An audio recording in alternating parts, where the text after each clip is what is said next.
Gentlemen, we are here. It is a beautiful day in the world of tone, and it's made even brighter by having our good friend and confidant, the great Mark Lettieri, joining us today from his studio in an undisclosed area in the Dallas-Fort Worth area. And it's Fort we're Worth, just so man. happy to have I got to you. rep my city. That's Fort right. Worth. You know. But originally from the Bay Area. So, That's right. So a native of my homeland, but now a little closer to Brian. We should say Not full really. disclosure. Dude, DFW is big. We were just talking about this because Brian's starting a new gig, and I was like, does that mean I don't have to drive as far anymore? And he's like, well, actually, Farther. Actually, 20 minutes further. farther. We're working it out. What's the difference like for you to drive from where you are to where the Guitar It's like- Sanctuary or Brian Well, is? it's a solid hour from Fort Worth to McKinney, where the Guitar Sanctuary is, and then Okay. Brian's just decided to move 20 minutes farther north. Well, Yeah. rumor has it that Obviously, with this wasn't new gig, thinking about his clients. You know, I so. think Brian's actually going to be getting a private helicopter for $1 million. Audio, Yeah, so yeah. he should be able to just pick you up. I Yeah. like that. yeah. That's on the agenda. Yeah. How many guess to the how many pigeons will it take to carry a pedal board? You know, working To- through that. I started Okay. with that Disney Pixar Up movie with the balloons. The balloons yeah. didn't work. Took a lot more balloons, so I'm trying pigeons, and then I'll go Okay. to like seagulls next. We just get drones, you know? Oh, too easy. Amazon's got them. Why not? Thought. Like, I guess this is as good of time as any, not to overshadow anything that we're going to talk about today with Mark, but we should be mentioned that Brian has branched off onto his own and is now running Omilion Audio as its own separate limited liability corporation. And Limited liability, very limited. limited liability LLC, and we wish him the sincerest congratulations on making that move. It is a huge move to break away from the Guitar Sanctuary as much as we love them, and they continue to be a sponsor of the show. Brian is now on his own, so make sure you throw him some love, have him build you a pedal board, help him recoup his cost to rebuild his new home studio, his new suite where he will be making the pedal boards. So congratulations to you, Brian. I know that's a huge deal. Thanks, guys.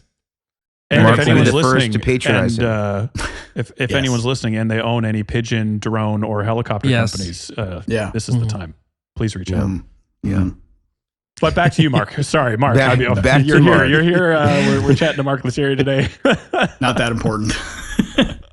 So Well, hey, yeah, so, good to be here. Thank you. yeah. So Mark, we most of us who are alive, we know that you exist in the guitar world space. You are an incredible guitar player, and I think that goes without saying.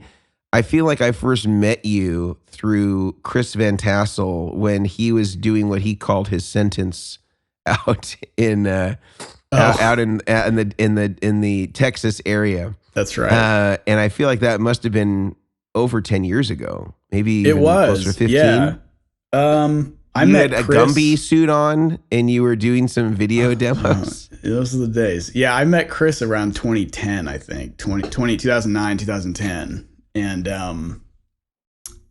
he was living in Dallas. Well, kind of. He was living in Flower Mound or something. But it was his fault because they bought a house where there were no trees. And so it was like, of course it's hot, dude. There's no trees. I got trees. Very true. But Very anyway, true. yeah, and then that's where I started using Rockett pedals, and they were a pretty new-ish company at the time, and so they needed some YouTube content, and I was dumb enough to do it. So we didn't know what we were doing, but the videos turned out cool. I mean, I just would noodle and twist knobs and try to make jokes, and we shot them like in his living room, and on one of them I just decided to wear a Gumby costume. I think it was for Josh Smith's tremolo pedal, maybe. I can't remember which pedal it was, but That wasn't at his Those were the, suggestion. yeah. I don't know. It may have been a mutual decision to do that. Or I had it in the car from like a Halloween party maybe or something. I was like, well, I got this Gumby costume. Maybe that'll get some views. like I said, we didn't know what we were doing. It was very DIY. This was long before the days of like the pro pedal, or maybe there were a few at the time, but like, this is what 14 years ago. So then it's been a while. I guess I've known you longer than I thought.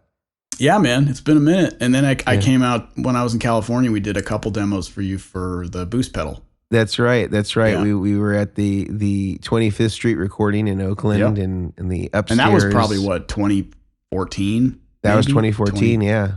So that was 10 years ago. Yeah. It was over 10 years ago. So, man, I remember giving you some Boost pedals to give to Paul Jackson Jr. because you were going to go to LA the next day. That's right. And you were going to see him. One. Yeah. It was. We played to this day. Look at that. There you go. We played at the Hollywood Bowl, and I invited him out. And that was the Snarky Puppy gig? Yeah, it was. Well, they don't call it this anymore, but at the time it was the Playboy Jazz Festival. Mm-hmm. And I think that was I think it was, it would have been 2014, first time we played there. That was great. I remember we played, because the story with the Hollywood Bowl, especially with when they do festivals, is the stage spins, right? So if you play over your time limit, the stage will spin. Brilliant. Wow. And it's like very faux pas to do that. Like, you don't want to do that. And actually there's backstage, there's a list. It says the Hollywood Bowl Spinners Hall of Fame. I was going to ask if there's a list. So they do have a list. And it's like famous bands. I mean, people everyone knows that played over their time limit on a festival and got spun. There's actually, I think, a YouTube compilation video of bands getting spun. And so we were playing, I don't remember what song, something with kind of a long solo, or usually had a long, might have been even Lingus, I think. And Michael turned to Corey Henry and was like, dude, you got 30 seconds. My God. And he plays this thing or whatever. And then, bam, thank you, good night. And then it's spun immediately. So we almost were part of the Spinners Is there a Club. countdown clock so yes, there's a huge so there's no one. way to miss it. Well, I mean, if you're a jazz band like us and we're all smelling our own farts and thinking we're great because we're jamming out and all that, you get I didn't lost. know that was a saying. I've learned something here today. We're so musical, and you get lost. And all of a sudden, it's like You never heard that phrase? Somebody likes to smell. Well, their own farts? not in terms of playing music in a live context. I've never. I'm never being heard facetious, of but parts. if we're really into a moment or something, and especially a groove-based band, if you're in a groove, you don't want to stop playing, and so it's kind of hard to be like, oh crap, we got 30 seconds, and then we gotta literally get turned around. You bringing this up, I wrote down a few things I wanted to ask you, and I know I'm not going to get to 90% of them because that's just how these things go. There's always way more to talk about than there is time. But one of the things you just brought up, I really want to chat about quickly, which is about around. It's really around how to really reduce the amount of flatulence on stage, and I think that's something important to me. Something that's dear to my heart. No, it's around what you just said is a bit of a throwaway line, and I love this because it speaks to your musicianship rather than just your technical ability. But you guys, in the context of this example with Snarky Puppy, mid-song, mid-solo, it's like we're changing things up. We may have rehearsed this. The song might have been 7.5 minutes. We have 4.5 minutes left, and we got to make adjustments on the fly. Mm-hmm. And I'm just curious how you guys have honed that skill. Does it always work as planned? Like, are you guys always heads up, looking each other in the eye? Is it ever missed? But the idea that we have a rehearsed song, but it's flexible. You gotta be willing to change in the moment. And I'm curious if there's not much of a question there, but if you can speak to that and how you guys have been able to hone this skill live, because I think it's something that a lot of us as musicians completely brush over, the ability to be flexible as we're in the gig. Well, you did kind of nail it a little bit when you said if everyone's heads up, because generally speaking, we are. I mean, you kind of have to be in a band that big. I mean, you really should be in any band. Yeah. Eyes up, ears open, all that, being aware of what's going on with everybody. So definitely everyone in the band is adept at that. But we've also played a zillion shows, I mean, even though the lineup is more or less different every tour, it is different every tour, really.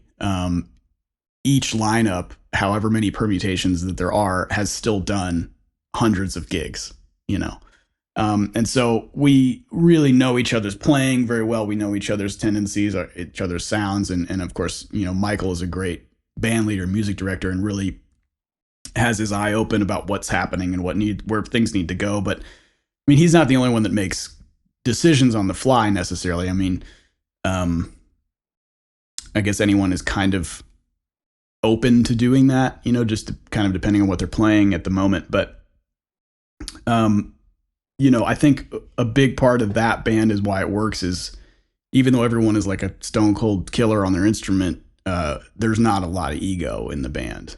And so no one's really trying to take over any kind of moment necessarily. I mean, people might insert certain things which can take the music in different directions, but there's no like one-upsmanship necessarily, if that means anything. And so in a big band like that, everyone kind of has to operate at like 80% of their capacity maybe. And then when it's time to go for your solo or something, maybe you're at 100. But I think the question I get asked a lot is like, how do you guys have 3 guitar players? How does that work? Well, we each play at 33%. Yeah. And then it makes 100%. Yeah. And then those percentages vary depending on what's happening in the song. I'm not very good at math, but as one percentage so far goes you're nailing up, it.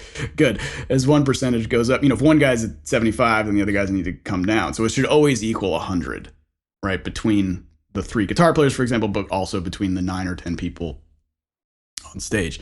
And the truth of that is, I change strings a lot less on a Snarky Puppy tour than I do on a Mark Lettieri group tour, because I'm just not playing as much guitar. I mean, it's simply put, there's multiple sections in Snarky Puppy songs where I'm not doing anything. Which is easier said than done. Yeah. Maybe not like when you've done it so much, but you'll see people leave the stage. Like there'll be certain, not because we don't want to. Yeah, seriously. I mean, it's like, there'll be a section where it's like, we know it's these 3 instruments that are going to have a moment for the next 2 minutes or whatever. And, we'll walk off to the side and let the spotlight be on them. Whereas like in the Lettieri group, it's 4 guys. I'm playing all the melodies, all the rhythm guitar. But we're all still operating at, 25% capacity because we got to sound like a band and make it sound good and feel good. But I think the thing really to make a band, any band work, is you have to, even if your name is on the front, it's not about you. Right. Oh, I think we need to say that one again. All right. Well, even if your name is on the ticket, it's not about you, right? Like the guys in my band, I hired them because they're 1,000 times better than me. So like, I like being the sucky one in the band. Well, it makes you better, right? Exactly. It makes you better. And I know when to bring it back. I know when to step forward. I know when to operate in a dynamic so the whole ensemble sounds good. And I think a lot of that training came from playing in a band like Snarky Puppy. Which I think I'll ask this last thing and then I'll pass off the other guys. But I think the ability as a musician to be able to stop for a second, hands off your instrument, and just listen to what's going on around you. I find that, if I can say, very difficult. Like if I'm left to my own devices, my hands are always moving. My hands are always doing something. I got to play. I got to fill the space. And then when I stop, it's like, oh man, I'm clashing with like 3 other people right now. Like I'm not actually serving the song at all. I'm just taking away. But when you stop and listen, I think one of the things that I appreciate about, I was even in preparation for this, I was watching some Lettieri group videos, some Snarky Puppy ones. Some of the videos I first saw of Snarky Puppy that just blew me away. I did before I knew you guys existed. And the ability that you guys have and you have as a guitarist to not play. And then I think what we often overlook is that then when you do play, your notes have so much more value, and your notes actually will, the ability to create space. And then when you do come in, it actually lifts, like you're saying, the percentages change and now shift towards you and what you choose to do on the instrument. Sure. I know that a lot in theory, that's what I should do. But I'm curious, like, what would you tell me if we were just to say, like, Grant, you need to actually step up and get better? What would you tell a guitar player to help them increase their ability to listen and add rather than to noodle and take away? Sure. I mean, I think for me, it's always just been playing with other people. It's, we live in a world now where so much of your music and your playing is just done here in your room or something. And that's great, but, cause it's a safe environment, right? But the real growth happens in unsafe environments, on the stage, in a studio with other musicians, even if in the studio where it's just you and an artist and a producer or something, for example, right? You grow the most in situations where you're uncomfortable. And so, I mean, for me, I spent a lot of my late teens, early 20s in jam sessions, like blues jam sessions or R&B jam sessions, especially here in Dallas. There used to be loads of these great R&B, soul, groove, jazz jam sessions. And that's where you would kind of cut your teeth and learn how to play in a band and learn how to groove and learn how to add something that was good. Because if you added something that wasn't good, someone on stage would let you know. Whether it was the leader of the jam, the keyboard player, or whoever it was, or the singer. That's always awkward, Would you be willing to describe a remarkable reprimand that you had in your early days of well, I wouldn't. I mean, I don't know if there was any like. I mean, I've had some fun things said to me, but I'm trying to think. I mean, I do have a great story, but it doesn't apply to what we're talking about. But I really want to tell it. Okay, do it.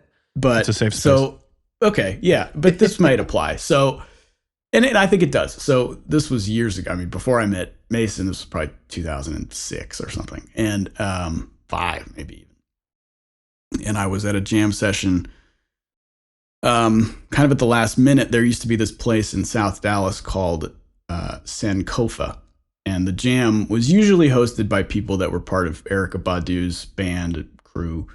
And just a lot of the really heavy cats from the Dallas scene. And I had a good friend who was going to the jam session. I didn't know it was happening that night, but she called and she said, "Hey, whatever you're doing, come down to Sankofa. Bernard Wright's going to be here."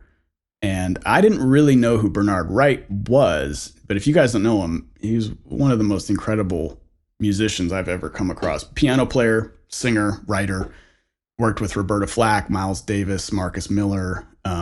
He had that LL Cool J song, "Who Do You Love?" From the 90s. That was a Bernard Wright sample. Yeah. Okay. G's and Hustlers, the Snoop Dogg, I think it was a Snoop Dogg song, the Bernard Wright sample.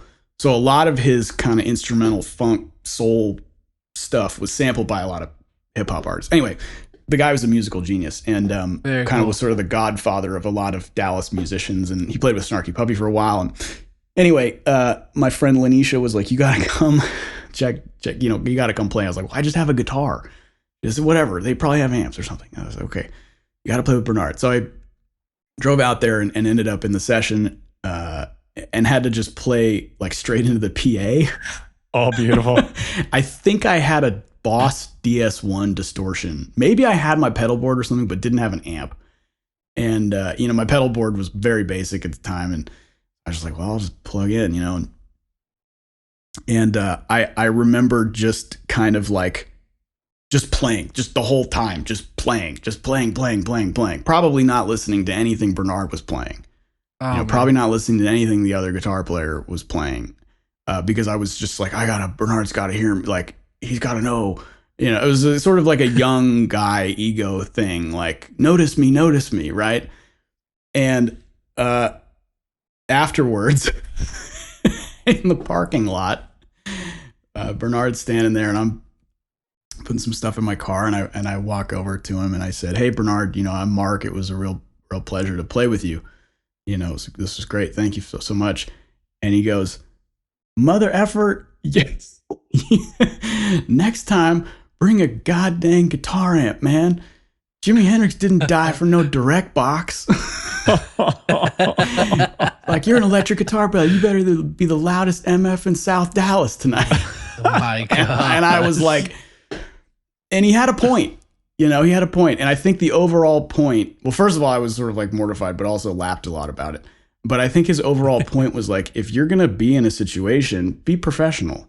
Like, listen, bring the right gear, first of all, but bigger than that, if you're going to add something to the conversation, it better be right with intent and it better elevate the whole thing. Otherwise, don't do anything. Yeah. Because all I heard was you just noodling, thinking I was going to care about that.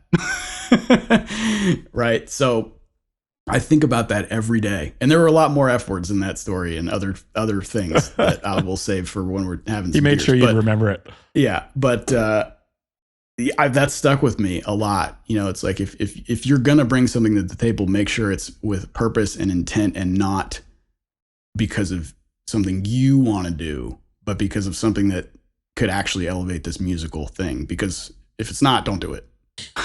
Yeah. You know, so wise words from a wise dude. Wow. Very cool. Jeez. Yeah.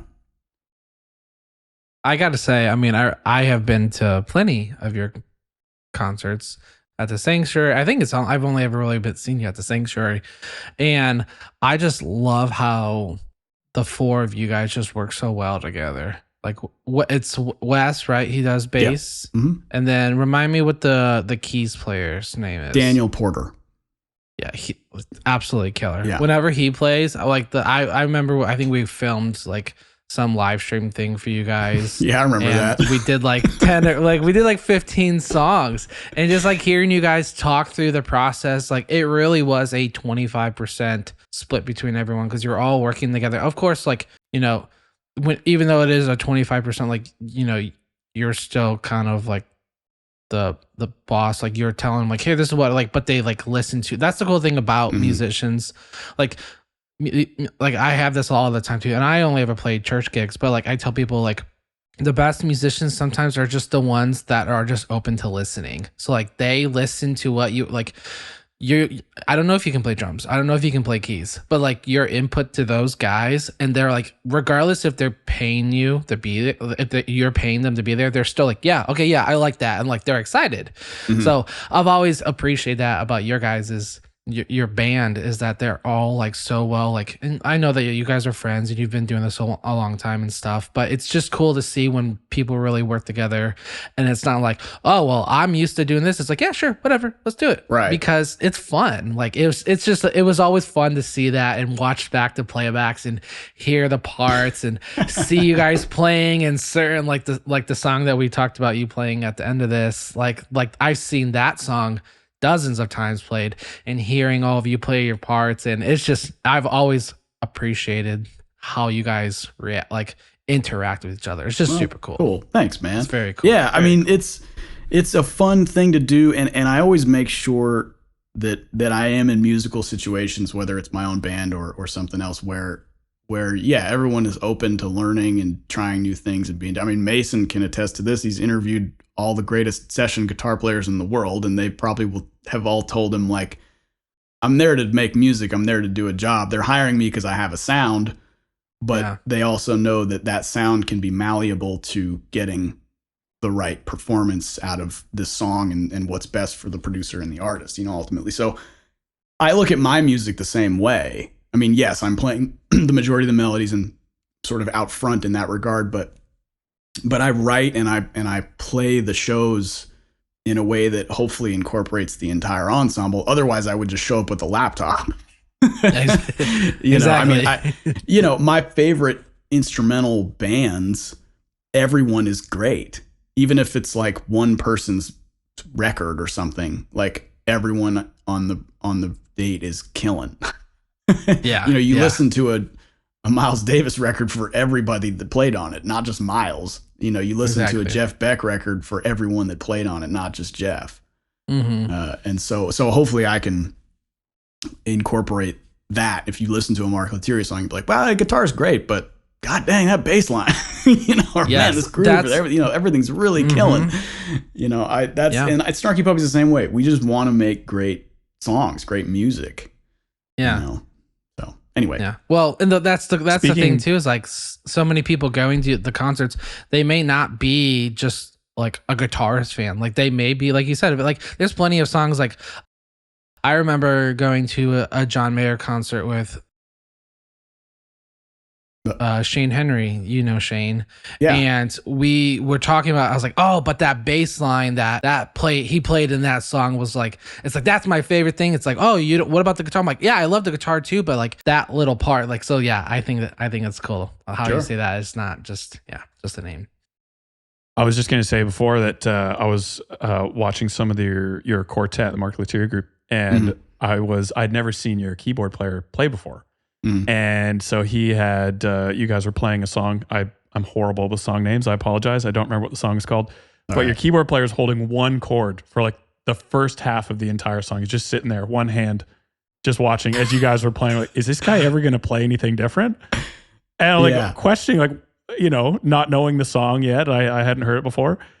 And then he just, like, I think you did a bit of a solo, and then he just starts letting loose, going on the pitch shifter on the left-hand side of the keyboard, and like he's just starts shredding. Like, man, this guy has the ability to just hold back, patience, sit there, and then he knows when his time is right, he just goes for it. And then he pulls back again and then leaves room for someone else. And I know, we kind of driving this point home, but man, it was very impressive. And it was even interesting to see my own reaction to looking at that. Cool. And it's just letting the song develop. And then the point comes where it's his turn to kind of step forward a bit, and cool. It was very cool. I want to keep, obviously, we're going to keep chatting to Mark here. I want to stop for a quick ad break to chat about two of the sponsors that make this podcast possible. The first one is the Guitar Sanctuary in McKinney, Texas, which I now know is roughly an hour away from Mark, an hour and 20 if you want to go over to Brian's new place.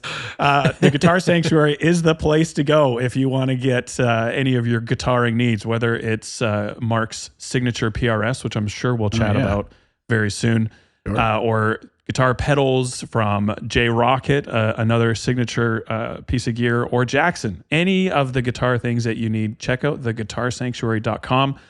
Or if you're local to McKinney, just drive over and say hello. And you can still get Brian after the fact to set up your rig for you in his new shop, and the Guitar Sanctuary will set that all up for you.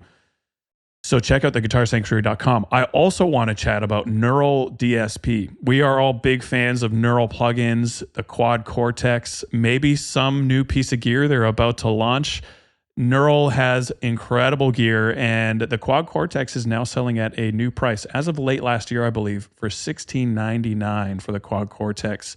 And you can also use a coupon code Chairmen, CHAIRMEN, for 30% off all of their plugins that are 90 days old or older. So nothing that's absolutely brand new, but 90 days or older. And you can also now get the Morgan amp suite, which I'm pumped about, for 30% off. 70% away from free, as we like to say on the podcast. Quad Cortex now has the Cortex Control as well, which means you can edit it from your computer and go, jump off the diving board and go even deeper into the Quad Cortex and really enjoy that. So check them out, neuraldsp.com, and use the code Chairman for 30% off all of their plugins.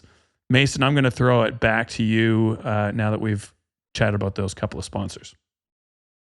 Thank you, Grant. Well, Mark, I do want to talk to you more, but I feel like you're tuning that guitar there. I feel like we'd be remiss at this point to do a quick tonal intermission, where maybe intermission. Maybe you just want to. Maybe you're just feeling something. The spirit is catching you at this particular moment. Show us a little ditty you've been working on. A ditty? Do it. There's a joke in there somewhere, but I'm not going to make it.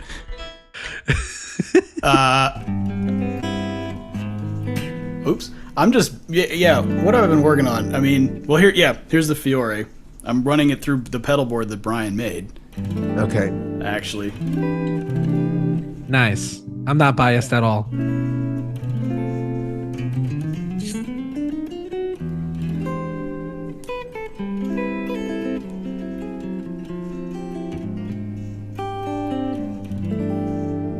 And it's going through the Kemper, actually.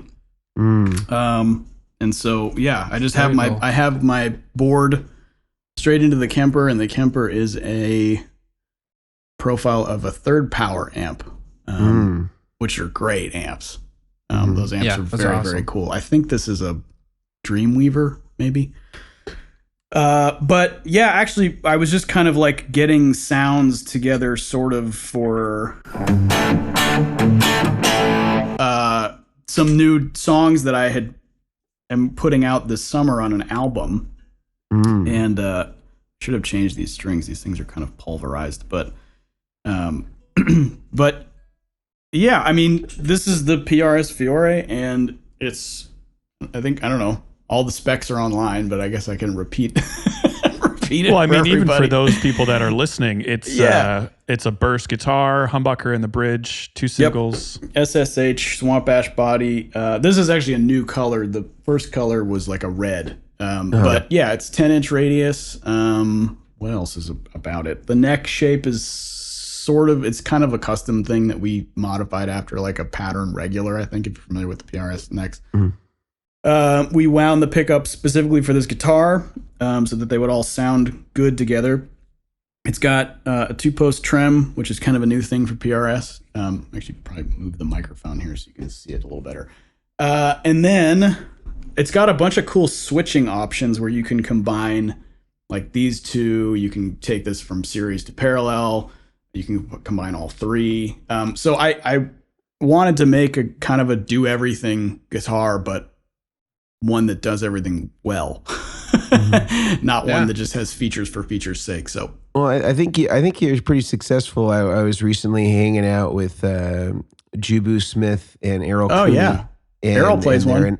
And Errol swears by it. I saw them in their band Legally Blind. Yeah. Oh man. And Errol plays, not only with Legally Blind but also with Stevie Wonder, somebody some of you may have heard of.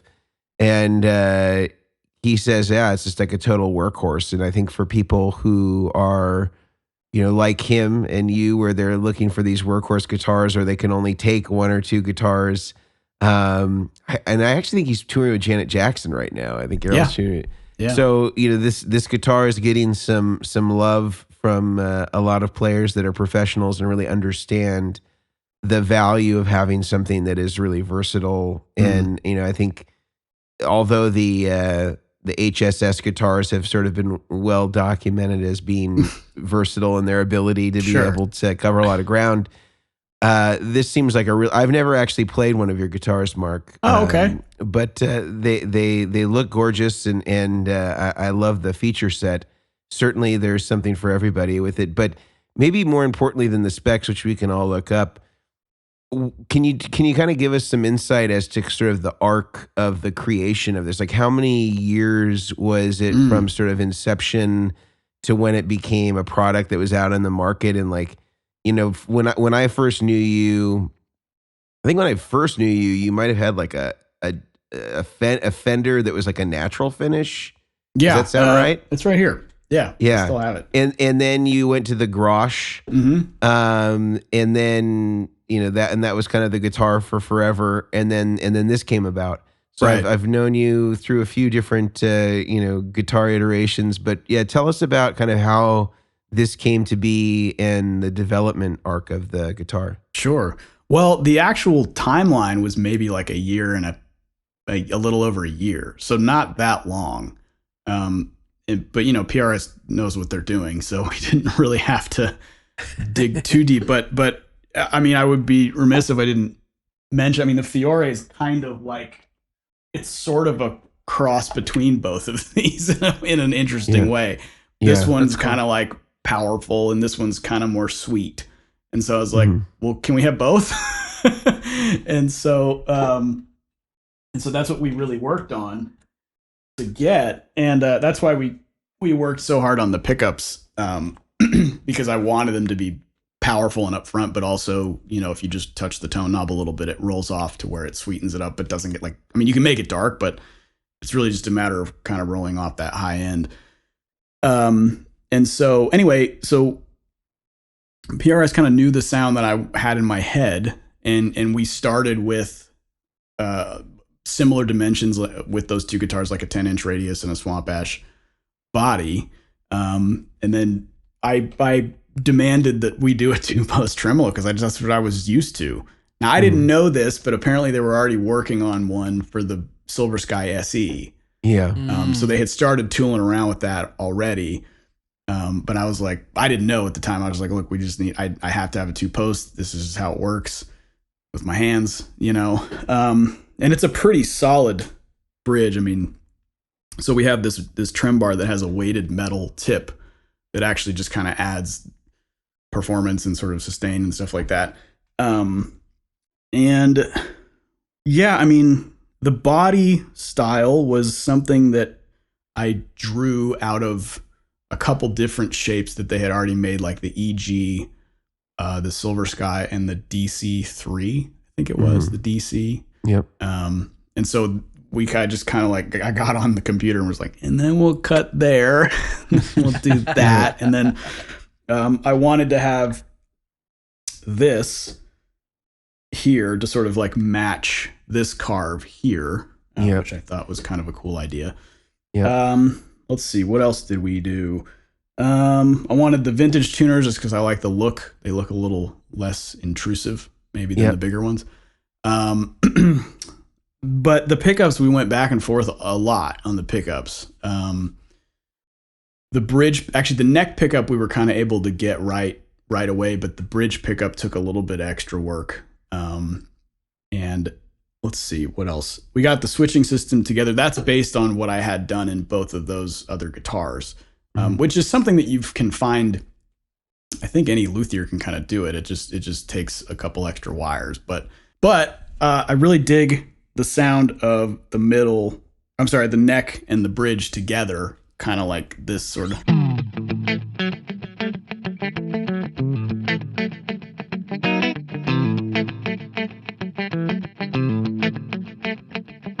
Is that just funky kind of?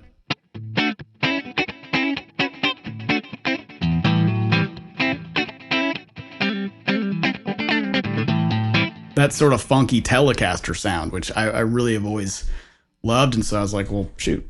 And do you keep the bridge in humbucker mode when you do that, or do you split it, or is there a split option? It is in humbucker now, but it's not a split, it's a series parallel. So it goes from series when it's down to parallel when it's up. And it just kind of like takes a little bit of the mids out. You know, further spankifies it. And then, by itself, it's pretty. It's nice. I don't know how well this is translating through the computer, but. Well, it's interesting that with the no split thing, I think a lot of people on HSS guitars really want to have this coil split, and in the sort of investigation of this Dan Huff guitar, which I think is like a really interesting guitar, everybody presumed that it was a series, or that it was a split coil, but it's all series parallel. He basically has like a switch to make every pickup either series or parallel, because the neck pickups, even though they look like singles, they're stacked. They're actually humbuckers. Oh, wow. It's pretty cool. And so so three toggle switches with 3 options to make him series or parallel. I'd like to try that guitar. It was actually surprisingly a good guitar. Like a lot of these number ones for these players, whether we're talking about Lee Ritenour or Ray Parker or any of these guys, if you're talking to them about their main guitar and they let you play it, most of them are not like you wouldn't pick it up at a guitar store and be like, if not knowing what it was, and say, this is an amazing guitar. This is a really great guitar. Like a lot of them are really heavy. They've just sort of they've learned that as their baseline, and they understand how to manipulate whatever that guitar can produce. Sure. The Dan Huff guitar is a great guitar. Like it's a really good guitar. It's nice. Even though it's been bastardized, it's a really great example of a Strat guitar. I mean, it's not heavy. Right. The neck's not too big. It's very easy to play. So it was really, it was probably the best plain sort of guitar that's been on a lot of hit records that I've come across. Awesome. Yeah. Yeah, I mean, without you bring up the series parallel thing, we tried doing it as just a standard coil split, but we lost too much low end. Yeah, so, it really castrates the tone. Right. So the series parallel thing just became, but I mean, it sounds.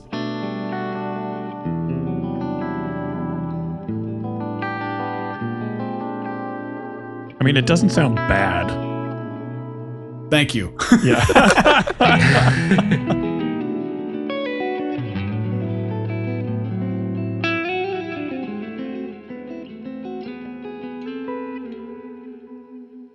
So yeah, I mean, that was just the neck pickup with a little delay sauce, but I love the way, delay sauce.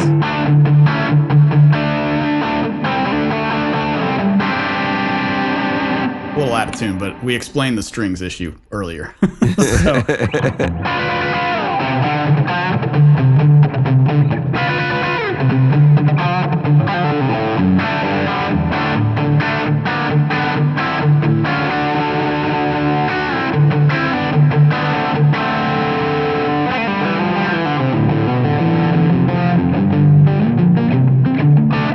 So works great. I love this guitar. I love how to do. Yeah, I love how at any point it's like, I don't know if you're going to play something in the realm of Bon Jovi, clean jazz, country, Metallica. Like, it sounds like you've got sounds up your sleeve for just about anything we could throw at you. It's really cool to see that. I don't know. We obviously can't see your pedal board right now, but whatever effects you've chosen and the techniques you have up your sleeve, and obviously the Fiore as well, comes together to bring this really cool, flexible combination of what you've done on purpose. But it's cool to hear the different tones you got going on. Yeah, I mean, the board is it's changing often, but it's always just sort of like the same permutations or just different permutations of the same kind of things. Mm-hmm. So what would you say are, based on that, what are sort of the Mark Lettieri staples? Like the things that are kind of always in circulation that kind of need to be there? I mean, usually 2 drives, like one that'll be low to mid and then one that's high because I stack them. I love phase shifter. That's just kind of one of my go-to, like, oh, we need a sound. Okay. Why not? Which phase shifter? That's an MXR Phase 95. Nice. Nice. Yeah. And do you keep it in the 90 or the 45 setting? That is in the 45 setting, actually. And there you go. And then I usually have a delay or 2 and then a reverb. And what are you gravitating towards these days in terms of your flavor of overdrive, delay, and reverb? Okay. Well, the drives, I have 4 on the board right now. Nice. I have a Keeley Angry Orange, which is it's a big muff and a DS1 together. And so I have it set as a big muff. I use fuzz as like a lead boost, right? I have a Rev Amps Chat Breaker, which is kind of like a blues breaker circuit. That would set moderately middle of the road, I think. That's a lot of reverb, sorry. And then the J Rockett Melody.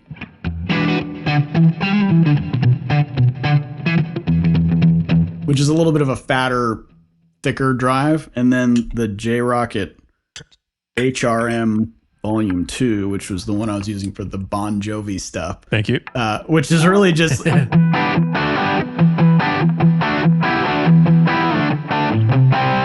It's supposed to be like a Dumble, but I don't... Obviously, that didn't sound like a Dumble. It's just a really nice, thick, gainy... What is Dumble anyway? We don't. I don't even know. What is Dumble anymore? I have no idea. And so I combine those. This would be a sound maybe I would use. Like, here's the melody. Here's the melody with the Angry Orange.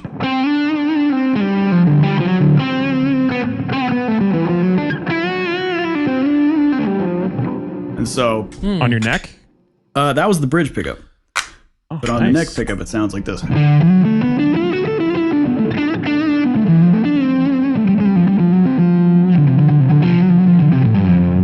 Oh.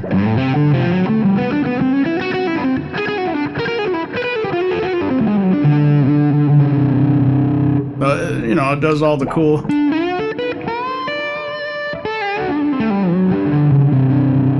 need to stop playing that lick. I play that lick all the time. It sounded like a slide. That's crazy. Well, it's my fake Jeff Beck impersonation. But The delays currently are an MXR Joshua, which is super cool. I'm really liking it. It's like they took the carbon copy and then added 1,000 other cool things to it. And then the Keeley Andy Timmons Halo, which has been a real fun pedal to use. Yep. It's a great pedal.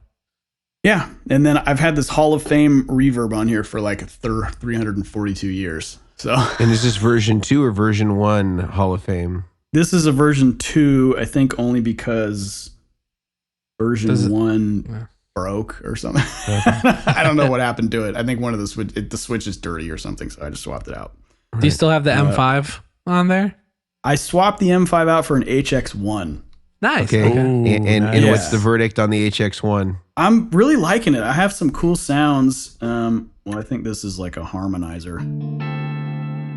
Yeah, that's a harmonizer, but I found this is really cool. It's called Saturn 5, and it's like a ring modulator.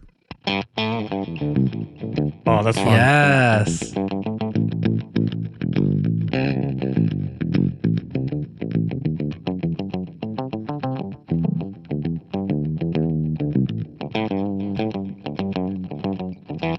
You're making your bass player nervous. Well, right? Maybe. I don't know. So that's kind of a neat sound. What else is on here? That's killer. I'm curious with that. Like right before we move on really quick, do you ever use something like the HX1, a multi-effects pedal, when you're in the I need to come up with new material phase to get inspiration for new sounds? Or is it more the other way around where you have a sound in your head? It's like, I think HX1 might be able to help me out with that. I need to go find it. It's probably a little bit of both. I think it's mostly when I'm writing, I'm not really thinking about tone. Okay. Does that make any sense? Yep. Yeah. You know, that always just kind of comes later. Like the part kind of dictates what sound it needs to have. Like on my last record that I'm putting out in July, I wrote a tune primarily on standard guitar, but then when I recorded, I'm like, screw it, I'm going to play bass 6. What's that? I don't know what that is. A bass 6, well, I guess Fender came up with the name, but it's basically just a guitar tuned in bass octave. Oh, okay. So you have guitar, then you have baritone guitar, yep. And then I guess you would have bass 6. So it's a 6-string guitar tuned in bass octave. And I assume cool. Thicker strings still, though. Very thick strings. Yeah, and the neck is like long. Yeah. But you know, that was one of those. Like, I didn't write the song on the bass 6. I wrote the song on the guitar. And that's incredible. I like that. 6, so, but yeah, the HX1 has a lot of cool things. I mean, I have my new wave chorus as well. By Jackson? You know. Yep, by Jackson. Yeah, and I think there's this is cool, the MXR Poly Blue Octave.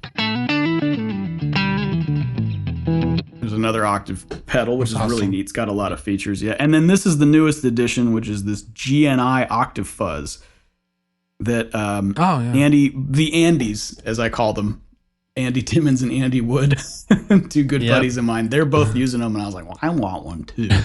They're very hard to find. They're incredibly hard to find because they're made in Brazil.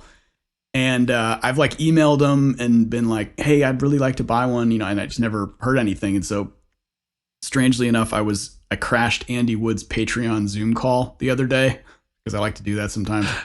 And one of his students was like, we were just talking about pedals, and one of his students was like, yeah, I have one of those. I have 2. And so he sold me one. No, that's amazing. So I got really lucky. Yeah. So, but it's a fun, just like.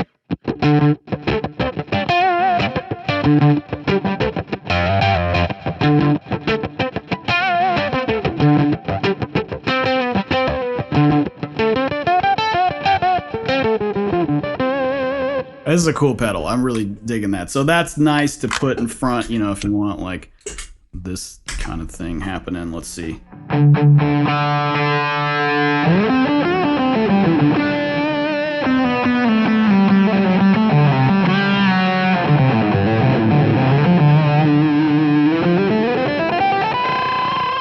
Oh, there we go. Right? A little oscillating kind of thing. So yeah, I'm having fun just dialing in sounds for this new record for these tours we got coming up. And how much do your cats come into play for inspiring you? For those listening, a cat just walked on screen. Well, I'm actually glad he's in here because he hasn't been feeling well. So he's sort of been kind of sleeping most of the day. He still looks a little bit slow. I think he wants to go. That's like a storage room / Pilates room. You do look like a guy that does Pilates. Like I don't. My wife does. My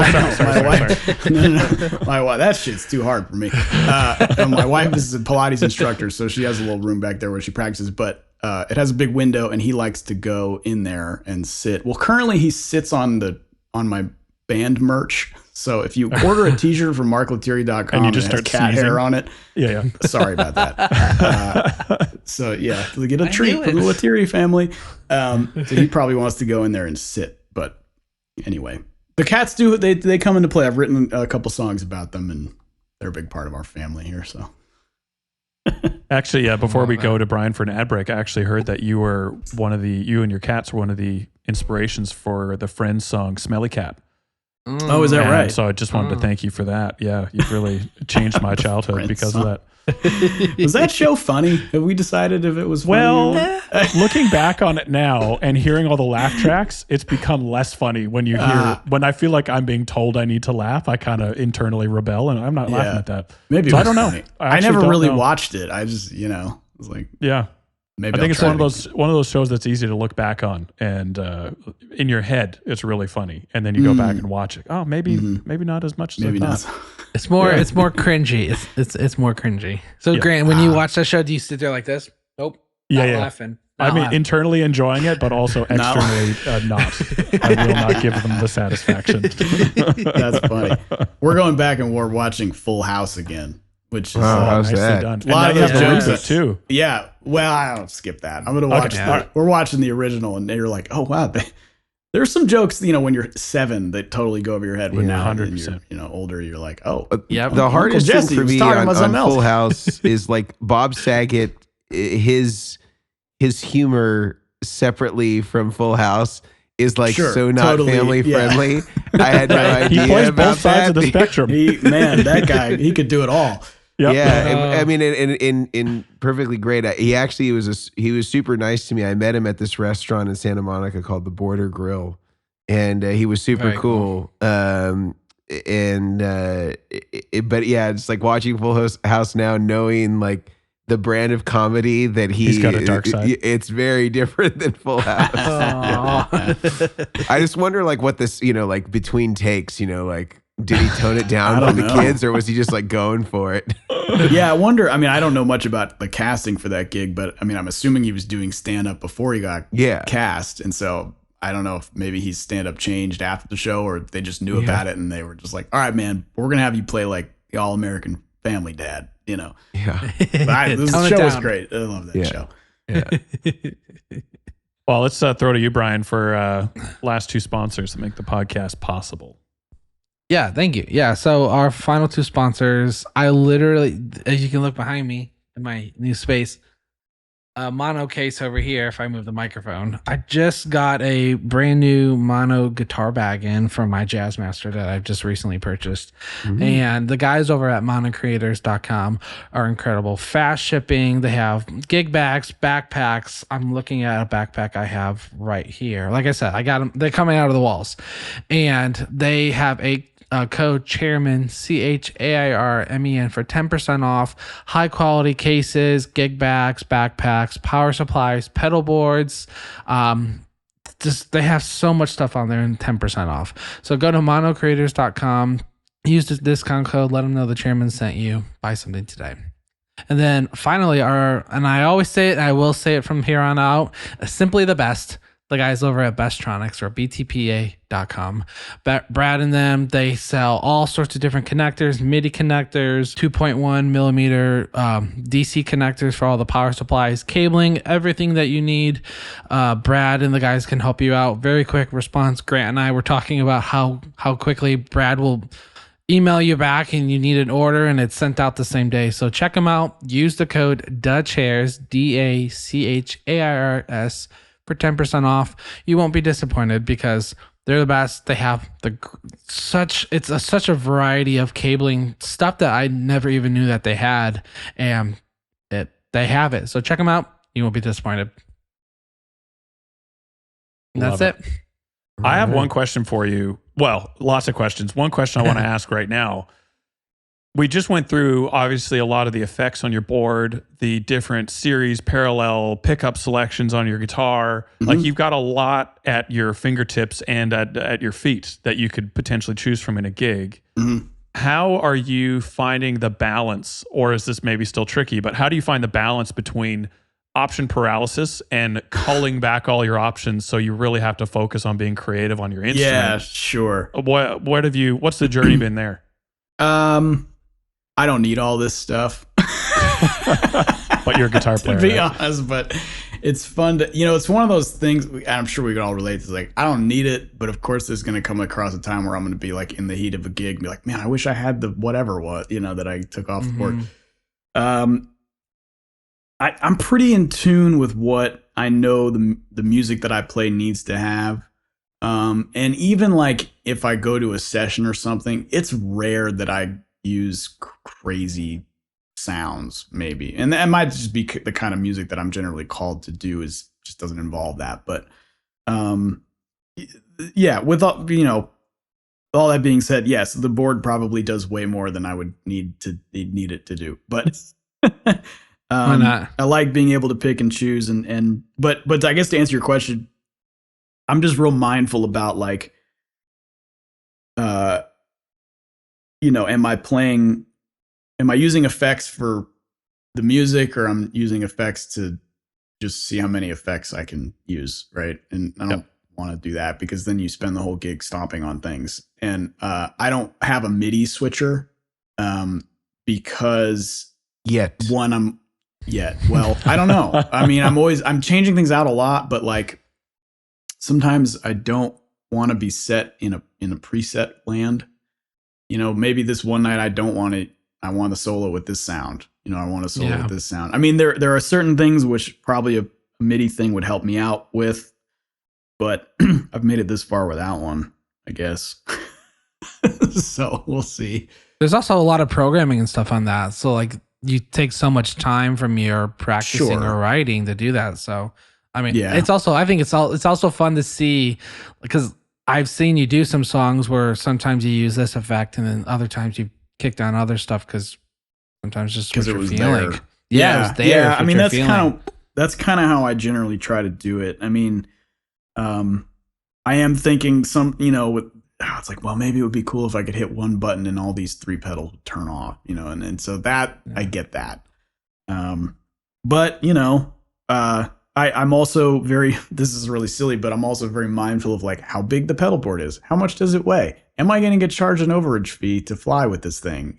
Because I added a MIDI switcher, and like in my world, little independent guitar guy, like I'm paying for all that. So, if I could expense it to a tour, maybe I would, but usually I'm expensing it to my Chase Freedom credit card. So it is what it is. So I do think about that kind of stuff too. Sadly, maybe not. It does make it maybe sound one day I more won't have to. though. I guess, yeah. But like I can probably do the Mark Lettieri band gig or the Mark Lettieri group gig or a Snarky Puppy gig with the couple pedals we talked about, like just two overdrives and delay. I could probably do the whole gig easy, actually. You find that changes how you approach it, though? Like, I think some of my favorite times is when I've been limited. And I was actually going to ask you your thoughts on the saying of limitations breed creativity, and if you agree or disagree. I agree. I mean, I think it breeds something. I don't know if it's creativity necessarily, but it breeds a different side of your playing for sure. And maybe that could lead to something creative or just a different way of approaching things. I mean, I've done gigs where the airline lost the pedal board or something like that, and I had to like get a pedal from this friend and a pedal from that friend and an amp from the back line, which hopefully maybe had some reverb or something. I mean, I've done gigs on other people's guitars because my guitar didn't show up. There's a video of us playing in Dubai, and I'm playing Lingus on like a hardtail PRS that somebody had brought to the show. And there's a comment that's like, I don't like Mark's tone on the PRS guitar. I'm like, that wasn't even mine. Oh no. It's like, so whatever it is. But yeah, I mean, I've done gigs like that. I've done gigs into little practice amps because that was the only thing that was there. So yeah, I mean, you play with what you play in a way that hopefully is creative based, and it's inspired by what you have at your feet. And yeah, sometimes having a big board, you get caught up in dialing in things and this, that, and the other. And it's like, bro, just play your guitar, man. Yeah. So you got to be careful. What about imposing deliberate obstacles as a...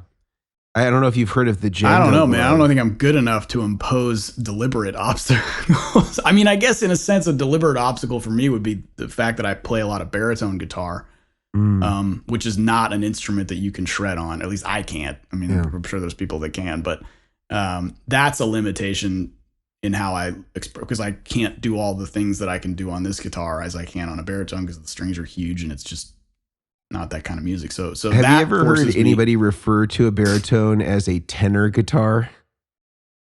Yeah, maybe, but I think that's something different. No, this is what apparently David Foster tells players to bring their tenor guitars. Okay, and that's what he means. I mean, I wouldn't argue with David Foster, but I probably would get some clarification on that. I kind of love that name, though. I think I'm just going to refer to it as a tenor guitar.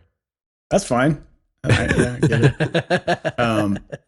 But so that puts a limit on my lead playing abilities, I think. So I do try to think more rhythmically when I'm playing baritone.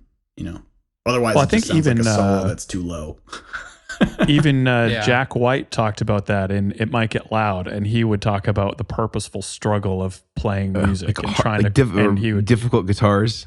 Well, yeah, he'd get difficult guitars that were maybe a little, poorly intonated. He would, I think in the movie, he talks about putting his keyboard one step further away on the next show. So he'd have to move a little bit quicker to do a transition. And he just talks about the struggle of playing music, which I thought was interesting. Yeah, that is an interesting thing. I would like to hear someone that's maybe more of a technical player say that, though. Yeah, fair enough. Like if John Petrucci was like, yeah, I like to play shitty guitars, and not these Ferraris because it forces me. Then I might be like, oh, that's interesting. But like put a bit more weight player behind like this Jack statement. White, well, not that I don't, think he doesn't have weight, but obviously he's coming from that sort of minimalist indie DIY kind of sound where that is part of the language. So that makes sense to hear him say that. But I think it would be interesting to hear, Steve Vai come out and be like, yeah, guys, I got this airline.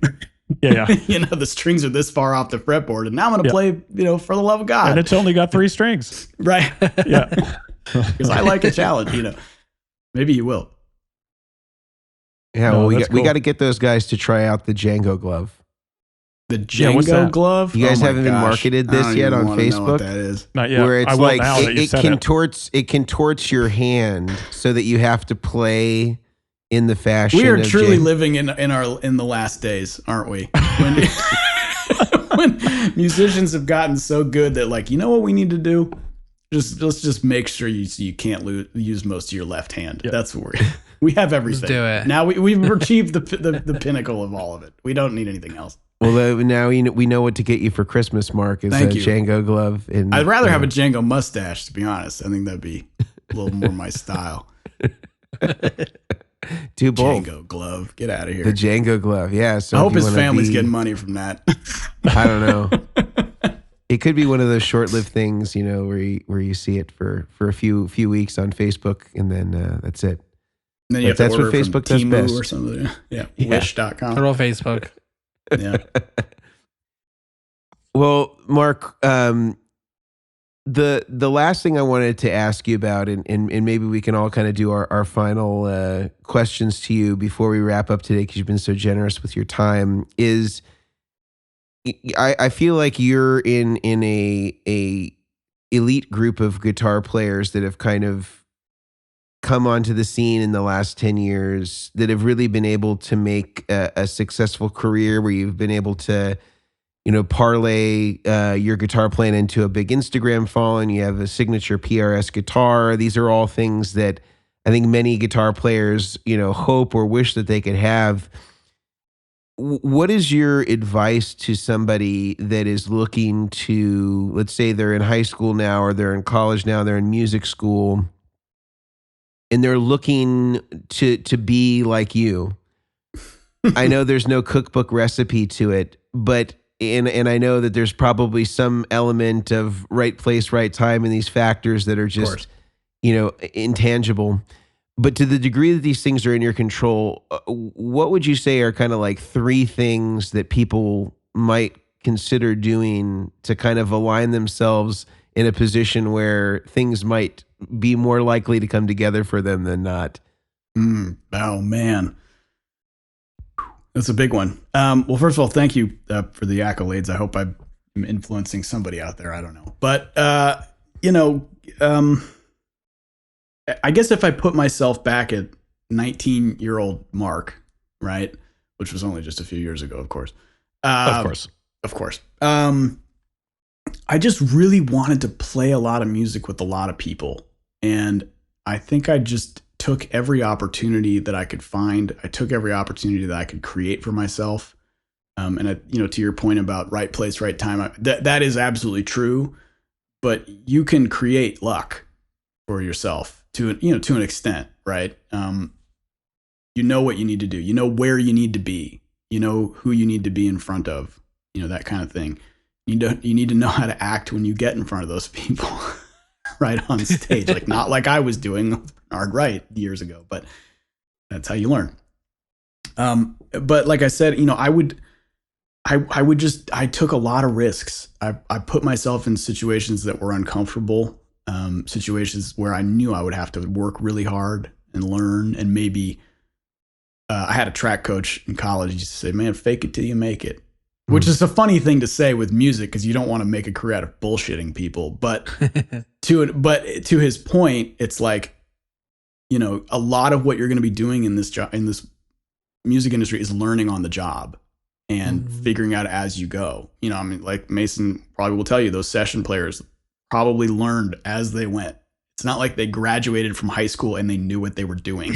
You know what I'm saying? So it's the same thing. For me, I learned a lot just putting myself in situations where I had to learn. I never thought I knew everything. Even if it was a gig that I had done a million times, there was always something I could learn from it, something I could do better, something I could be more mindful of. And so I always just kind of looked at everything as though I was always still a student learning stuff. Not necessarily like learning how to play things. Maybe like, you should kind of try to know as much of that as you can if you want to do this professionally, I guess. But that's a whole other story. But, never walking into a situation feeling like I was the most prepared or intelligent or best or anything like that, Even if maybe I was the most prepared, there's still something more I could learn from each situation. So I always took every opportunity with that kind of viewpoint. And as I started going along, then the certain career things started to mold, like being a solo artist, which was something in the back of my mind from when I was 14 that I think I always wanted to have. I just never knew how to conceptualize it until, I was in my early 30s, basically. But beyond that, I knew what I needed to do to get work as a guitar player. It's like show up on time, have a good attitude, and be prepared. Have gear that works. Doesn't even have to be good gear. Mm-hmm. Just make sure it works. I was coming up kind of in the early 2000s and stuff like that, and so I think it's different then, than it is now. Social media is such a huge part of people's careers, and I think you can have a healthy relationship with that and a healthy relationship with content creation. I hate that term, but it is what it is. And use it as a way to express yourself, but as a way to connect with people and share what you do, and maybe you'll get some gigs from it. You never know. But if that's not your style, and I get it, I have a lot of friends that are like, "Man, I'm gonna film myself. That's stupid." And I'm like, "Yeah, it kind of is. You're right." but I still have to do it, you know. But they have great careers and they're working because they have built a network for themselves, just, you know, in their scene. I mean, we mentioned Errol Cooney, good friend, amazing guitar player, doesn't do a lot on social media in terms of playing, right? Yeah. But he's got all the best gigs. Yeah. So obviously he's made the right, you know, networking decisions. And there's loads of guitar players like that. I'm just using him as an example because we know him when he talked about him. You know, for me, I try to do both. As an artist, it's part of the game to engage in that kind of content delivery, right? And I think had I not done it, I probably wouldn't be doing these baritone guitar records. Right, so there is a lot to thank for that, I suppose. Tenor guitar. Thank you. I know this is a very long, rambling answer, but you know, you gotta be okay to take some risks, to lose, to not be the best all the time. You know, I mean, here's the thing about it: if you're doing this professionally, like in any capacity, everyone's good. You know, like if you're getting paid to do it, you're good. So stop thinking about that. Stop thinking about like, am I the best or am I better than this? It's irrelevant. Just think about what you need to do to you know, be great on the gigs and you know, get your music out there, I guess. I don't know. I need another cup of coffee, or I don't. No, that's good. That's really good. I like it. I was going to say, this is probably less of a question, but I think in the attempt at trying to make you blush, like we've been trying to do this whole podcast without telling you, just by heaping on compliments. But I still remember the first time I saw you guys play on YouTube, which would have been Snarky Puppy, and I can't remember the album title. Maybe I wrote it down here. It was from We Like It Here. You guys were playing What About Me?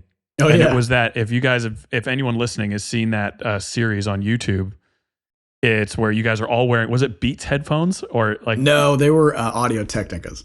Okay, so everyone was wearing headphones, Yeah, including the audience in the studio. Are they back there in the corner? Yeah. Still have them. And I remember seeing you guys play, and I was just like laughing while I was watching that because I was so blown away. I was like, what is happening right now? I couldn't believe it. And I think the thing that got me was, obviously you guys were all technically very proficient on your instrument, but there was something more happening in the room of how you guys were all communicating with each other. And I mean that via music. Like you guys were all having this conversation musically that was so much more than the notes that were being played. And it just like opened up my mind to this whole, not that I'm saying I can do what you guys did, because I absolutely cannot, but it opened up my perspective to what can really be done on an instrument and the weight that music can carry. And I just, I think in one hand, I'm just saying thank you, because I think that was so incredible to you and the whole, you know, Snarky Puppy crew. But at the same time, seeing you also carry that over into the quartet that you do, the Mark Lettieri kind of quartet, Mark Lettieri group, and watching some of those videos, and I see that same kind of feel and respect for what you guys do in that as well.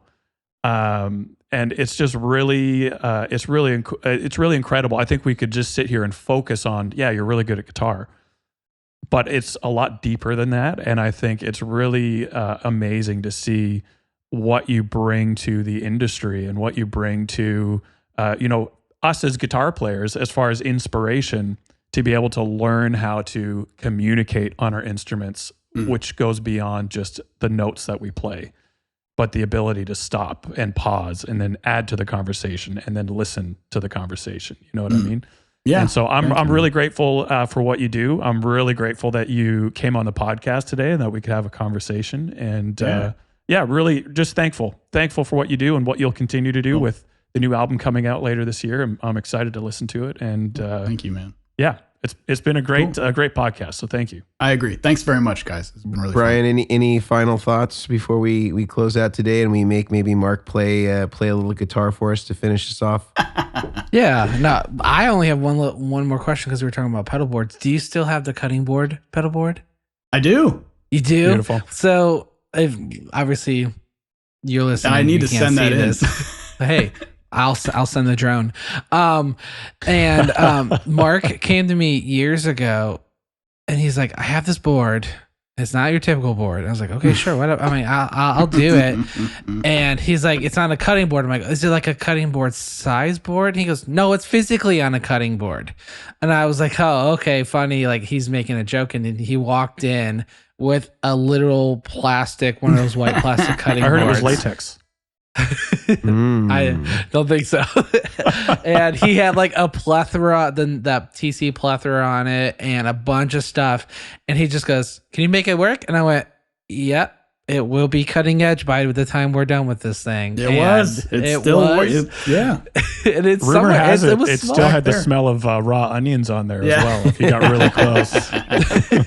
They're like, he's so passionate. He's crying while he's playing. No, that's his board. Exactly. That's right. It's onions. That's right. But yeah, I was curious if that one was still alive, because I think to the date has been one of the most intriguing boards I think because I always stick to certain platforms, and the cutting board one was a new one, and I love it's held up, man. I mean, and I've put that thing through the ringer. I mean, it probably needs some chicken, TLC to it. Yeah. Vegetables, it's done it all. Yeah. Yeah. Cool. Well, that was my only question. I thank you. Obviously, I'll be sending, things to you, carrier pigeon, once I find a resource for that. Brilliant. But yeah, no, thank you for being on. It was prior to the podcast, I was talking about it and stuff. I was like, oh, I remember I was literally texting, "It would be so cool to have you on the podcast." And before I sent it, I went, "Oh wait, that's this week." So right. I was glad we could all finally get together. So thank you for being on. For sure, dude.